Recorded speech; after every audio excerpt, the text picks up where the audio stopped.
This is the Uncensored Voice. No bullshit, just real shit. Discussing things that will stir the pot. Only here on the Uncensored Voice. With your hosts, Ricky Midnight. Sure money's not wasted like that $55 million.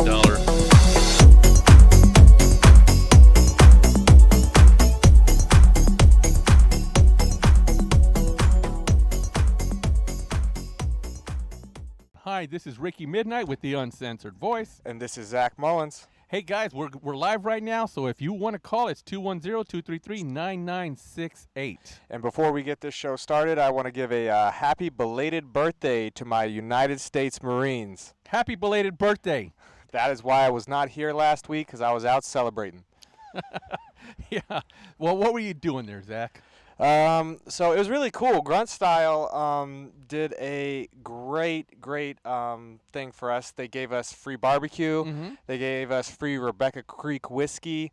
And I believe Alamo City Drafts came by and dropped off a few kegs for us. Nice. And then there was, I'm trying to remember the name of the band. There was a band there doing live music, and then they brought a cart in that we threw knives at, like axes. They brought in a what? It was like a big cart, right? Mm-hmm. And then it's like, have you seen those axe throwers? Yeah. Like, yeah. So you throw them at the bullseye kind of thing. Yeah. Yeah, you throw the axes at the target. So there was that. Yeah. And then there was also Warfighter Tobacco there providing. Sounds like a lot of fun. Man. Oh yeah, it was pretty good.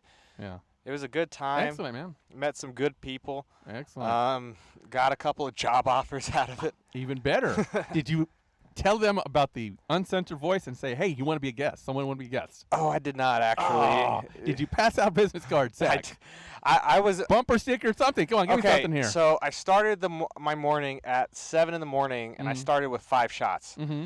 And then I progressively kept drinking all night. So yeah. I was pretty inebriated by the time I even got there. Like my wife kind of just drove me there and drove me home. Mm-hmm. And I woke up in the car. So apparently, probably by the end of the night, I was getting a little bit too rowdy, and she just left my ass in the car. Okay. Well, let me see here. Okay, there we go. All right, so what are we going to talk about today, sir?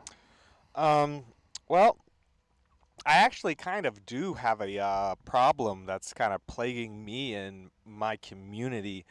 And, you know, I lean on you a lot for this kind of things, but it's another time I need a police perspective on, and then I would like to, you know, spread positive factual information to the residents of my community. Well, I will attempt. Okay. So there has been a series of break-ins in our neighborhood. There's some people that have tried to come into houses, one. But the one that's more plaguing, that only happened one time, and then the alarm tripped and scared those people away. Mm-hmm. And you can tell from the cameras that people have that it is like teenagers and very young adults. It's not old people. They don't look cracked out of their mind, nothing. Another possibility could be gang-related affiliation, but like on initiation things, because they're like, you can see them with the gun and they're like shaking. For real? Yeah. Wow, you're catching them on camera with guns in their hands? Mm-hmm. No, okay. Yeah. Wow. But a lot of my neighbors and things are wondering what we do. We've kicked around ideas of starting neighborhood watches and things like that, but we don't know how to do any of that. And I thought that if you're breaking into my car on my property and I walk outside, I could shoot you. Well, it's not exactly like that. Especially if you have a gun. It depends. It depends on certain. There's some circumstances, right? Okay. If it's after dark, that changes the circumstance. If it's before dark and they're breaking into your car, well, your car is easily replaceable. You're not, unless you're living in your car. If you're living in your car and you're in your car at that time, that's a different story, okay? But if you're not living in your car, you're living in the house and the car's in the driveway, that's replaceable. It's not worth you killing them. You are walking into danger by walking out of your house and trying to confront them. I know everybody says, well, that's the manly thing to do, but that's also going to get you manslaughter or possible murder charges, right? So, but if it's different when they're breaking into your car while it's in your garage, a closed garage means they broke into your home and now they're breaking into your car. That's a different story. So there's a whole bunch of things into it. Now, if they're trying to break into your home and it's after dark, or they're breaking into your backyard, which is closed. And the reason why I say home or your garage is because it's closed, right? And if you're breaking into your backyard, even though up to the sky it's not closed, but it's closed around by a fence, they're in your yard, that's a different story, especially after dark. You don't go after them to shoot them if they're trying to escape, if they're trying to climb over the fence, if they're trying to run, that's a different story. Now, if they're trying to run and they're pointing back and shooting a gun, that's a different story, that's self-defense. But you always got to ask yourself this. This is what you got to ask yourself before you do anything. Can I convince a jury that I had no escape plan? I couldn't get away. Meaning, if I were to walk out my back door and I hear some noise out here, right? I hear some noise. And I were to walk out my back door and I see some guy stealing one of my wheelbarrows, right? Can I pull out my gun and start shooting him? Yeah, it's an iffy thing. I got to convince a jury that I was in fear for my life. I could have simply walked back into my home and called the cops, right? And then been safe. So if a jury can say, why didn't you walk back into your home, what would be your answer? I mean, you got to be able to answer that. Why didn't you walk back into your home and call 911? You're not a cop. So if you can't answer that, then maybe you shouldn't go out there and shoot them. Now, it's a different story if they're breaking into your home at 2 a.m, you're sleeping, you're laying next to your wife, you hear somebody break in, and you hear them maybe slip on the glass and fall, and your dog start barking. You reach for your gun, and you go out there and, you shoot. And hopefully it's not your brother-in-law drunk trying to come in like Johnny Rodriguez, right? But that's a different story. Now they're breaking into your home, and you do what you need to do.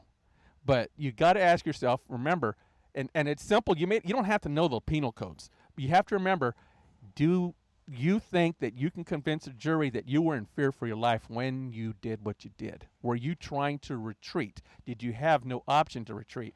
Or if you're a peace officer, a sworn peace officer, you have no duty to retreat. It's called duty to retreat. You have no duty to retreat. You stand your ground for yourself or for the third party. That's what a police officer has to do by law in the state of Texas. So these are the things you got to ask yourself. And that kind of goes against everything that I was taught in the Marine Corps and everything like that. Yeah, but that's so hard to do because if you see someone and they're breaking into your vehicle and you can see that they have a weapon, how are you supposed to just kind of know that they're going to stop at your vehicle and not try to go into your house? Well, that's the whole thing. Wait till they try to come to your house, and then you can put a bullet in them. But so for me, I have a clear-cut vantage point from my upstairs if they're breaking into my car. I do not when they're coming into my home. And then thus it puts me in danger if I wait till they get into the house, because if they're a fast shot, they might pop one off and get me.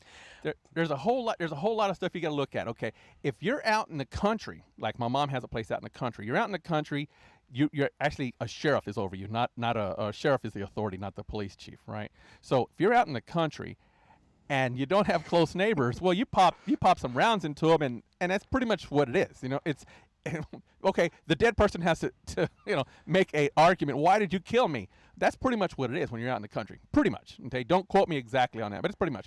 But you're in the city. If you start popping off rounds, it's possible that round's going to kill a neighbor, an unsuspecting neighbor, right? So you got to look at all those things. Well, you can say no. One shot, one kill. That's it. Well, yeah. Well, if it's during the day, it's one shot, one kill. It's pretty easy with the rifle. I got rifle. night sights.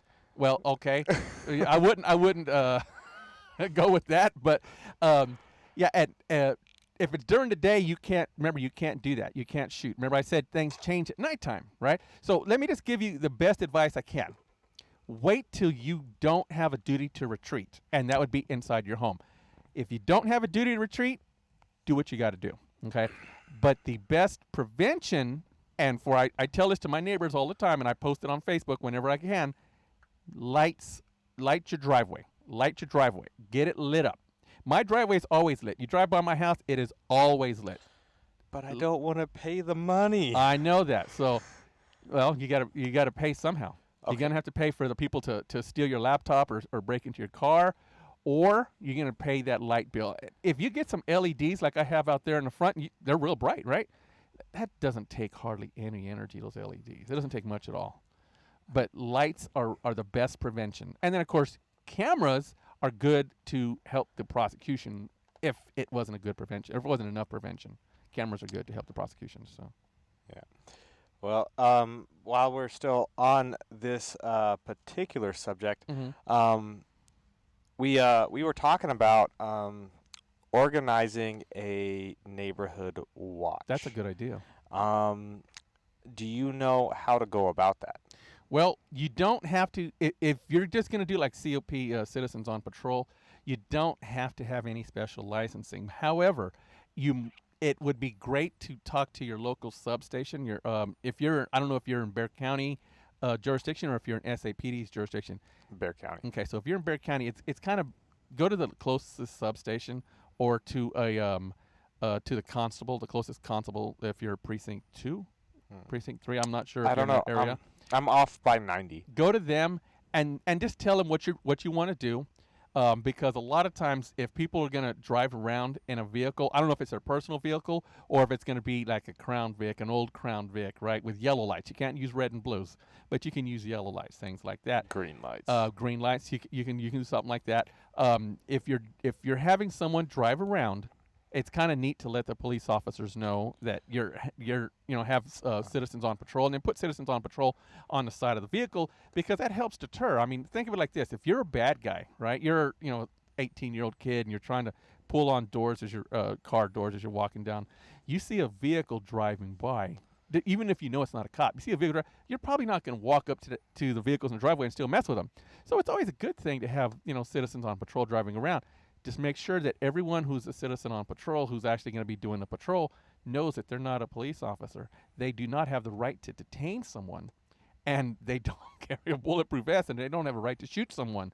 So you're just there, just like that TV commercial. You're just there to monitor. Call the police. Okay, now with that leads me to another scenario. Scenario time. So I'm a citizen on patrol. I do have a bulletproof vest, so I'm gonna wear that. Okay, I would too. I would definitely do it. And then I see someone breaking into someone. I foremost call the police. Let them know he's still doing what he was supposed to be doing as a criminal, is trying to break in the house. Say, hey, you stop that. He points the gun at me and then starts shooting. Well, like I said, there's different circumstances. So if he's trying to break in, it's nighttime. If he's trying to break into a car, just call the police and stay out of it.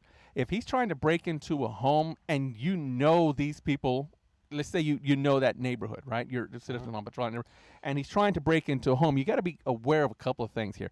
If you went to try to stop this person and you shot him, you're not doing anything illegal. But if you're going in there to stop this person, right, what's to say that the homeowner isn't going to shoot you and them? No.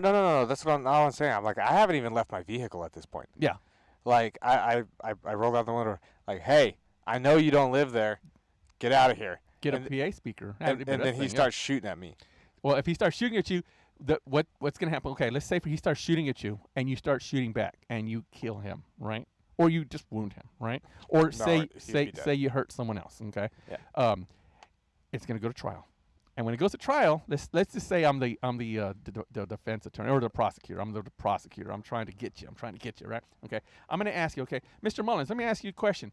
Why didn't you just call the police? I did. Okay. Why didn't you just drive away when he started shooting at you? Why didn't you just hit the accelerator? You already with the engine running, right? Why didn't you just hit the accelerator? Tell me why you didn't hit the accelerator. I just want to know that answer. I'm sure the jury wants to know it too. Why didn't you hit the accelerator? Instead of shooting back, because you're not Rambo. Are you Rambo? You're not Rambo. So tell me, why didn't you hit the accelerator? I'm sorry, Judge. Why didn't you hit the accelerator? First off, okay, my military training kicked in. Okay. My PTSD, I just don't know. So then maybe I don't even know where I am right now. Then maybe you shouldn't have owned a gun. Well, Maybe you shouldn't own a gun if you're going to run around reckless. why are you? Now you blaming- see how I just poisoned the jury with that? I mean, that's fine. Okay. But then I'll put the whole system on trial at that point. But you see what I'm saying, right? A prosecutor is going to rip you up on the stand. And you can't, there's certain things you can't say on. But the prosecutor's going to rip you up. Okay, so I just said, are you Rambo? It was objected. The judge said, overruled. Okay, or whatever, watch it, counselor, or something like that. Okay, I'm sorry, judge. Okay, so then I'm like, why didn't you just put it in drive and drive away? But You had already called the authorities, the proper authorities. Why didn't you just drive away? well, with that, if a prosecutor was talking to me like that, Mm-hmm. I would refuse to answer until he calmed down. Well, Because I'll be like, I see what you're trying to do, and you're trying to get me flustered, and it's not gonna work. I will respond to any of your questions if you come at me calmly, coolly, and collectly. and Okay, then I will let me ask you this. Let me ask you this, Mr. Mullins. Why, I'm doing this calmly, didn't you put it in drive and drive away?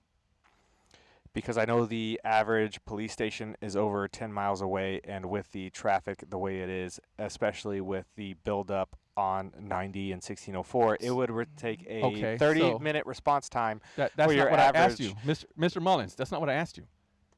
I didn't ask you why didn't you drive to a police station. I said why didn't you put it in drive and drive away?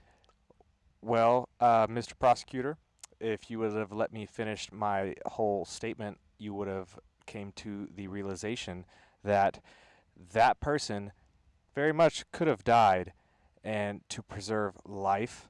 The police had already been called. You already told us you called 911.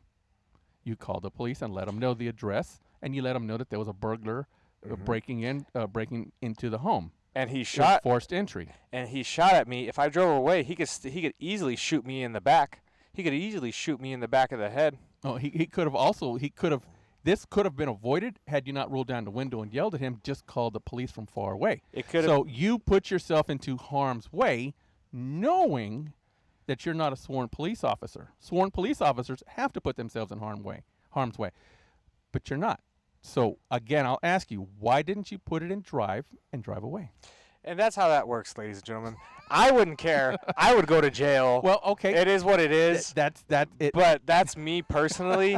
But you heard it right here. Don't do that. So don't, yeah. So I mean, if you're okay with the consequences, then do what you need to do. Do what you think is right.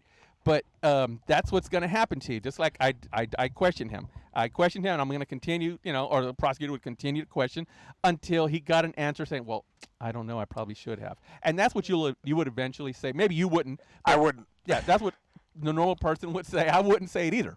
But that's what probably the normal person said, maybe I should have. Now I've shown that you, as a gun-toting vigilante, is having regrets. So that's what it's all about. I wouldn't regret that for a No, minute. me neither. I would just hit a Gabriel Iglesias. Well, I'm going to jail. Yeah. So is it going to be 6 months or 18? Judge, please give me probation. So, but I see nothing wrong with the Citizens on Patrol. We have one here in my neighborhood, as a matter of fact. We have a Citizens on Patrol.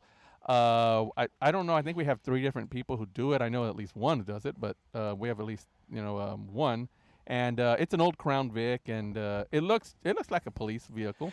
Yeah, I know. So I was sitting. So I know it took you a minute to get off work. So I was sitting in the. I was sitting in the drive, right? Mm-hmm. And like 3 or 4 cars like stopped and slowly looked at me while I was sitting in the car. I was like, bro, I'm just sitting. Was it a Crown Vics? It was like multiple different. I know Wow. there was like one car, like a truck, and then like Yeah. an SUV. They were like creeping by me, like Wow. just staring at me, and I'm like, this is not like an old hoopty. Yeah. But it was pretty funny. I was like, man, this feels pretty secure. But Well- I hope a cop doesn't come and stop me and like get upset with my Yingling in the front seat. Well, there's you're not doing anything wrong. For Citizens on Patrol to just drive by and just look, there's nothing wrong with that, right? But a police wouldn't actually stop and say, hey, what are you doing here? That's actually against the law. It's a Fourth Amendment violation for him to even bother to ask you, because he shouldn't have anything to do with asking you. There's no signs that says no loitering or anything like that, and it's a public street. You can park there. If you're parked in my driveway, it's not even a public street that he can deal with. So That That's crazy. So what you're telling me is that like I couldn't even ask somebody what they're doing, You have to have There- probable cause but like I mean, or reasonable suspicion. as just like a regular so what if I'm an interviewer? I'm like, hey, what are you doing here? Oh, are you talking about as a police officer or as a No, regular like citizen? like just a regular citizen. Like if like they saw me rules like, they- rules change. Yeah. Okay. So if you're a regular citizen, if citizens on patrol saw you sitting there, they could pull up to your window and you roll your window down. They roll their window down from the driver's seat and say, "Hey, what you doing?" Say, "Hey, I'm waiting for Ricky, the guy who lives here. We record podcasts or stuff like that." Oh, okay, cool. But a police officer actually wouldn't do that unless he had reasonable suspicion, and it has to be something that he or she can note down on the paperwork. But I mean, reasonable suspicion to a police officer could be like, I saw just like someone phoning into the police station. So I saw this. That could be. Yeah, I was like, cause man, I've been pulled over for that kind of stuff. But I mean, that was also when I was driving like a shit box in a very very nice neighborhood. I've been pulled over too. As a police officer, actually, I got pulled over for that. Like, what are you doing here? I was like, oh, I was making a pit stop before I saw your wife. Yeah. So I've actually been pulled over as a police officer, and they asked me, "Hey, what are you doing?" I said, "I show them my badge." "Hey, man, I'm just sitting here." Oh, okay. But yeah, if a citizen called in and said, "Hey, that guy out there in that vehicle, he looks suspicious. He's just sitting there. It's already dark." Well, the police officer's gonna roll up. "Hey, I got a call, and what are you doing?" "Oh, I'm listening." "Okay, bye." That's it. They don't care. I don't really care. You're not breaking into someone's home. You're not stealing someone's stereo. The dash isn't falling out because you're pulling the stereo Thanks out. for listening to The Uncensored Voice. Make sure to like us on Facebook and follow us on Twitter. And remember, on The Uncensored Voice, we tell it like it is. So be safe, my friends, and may God bless America.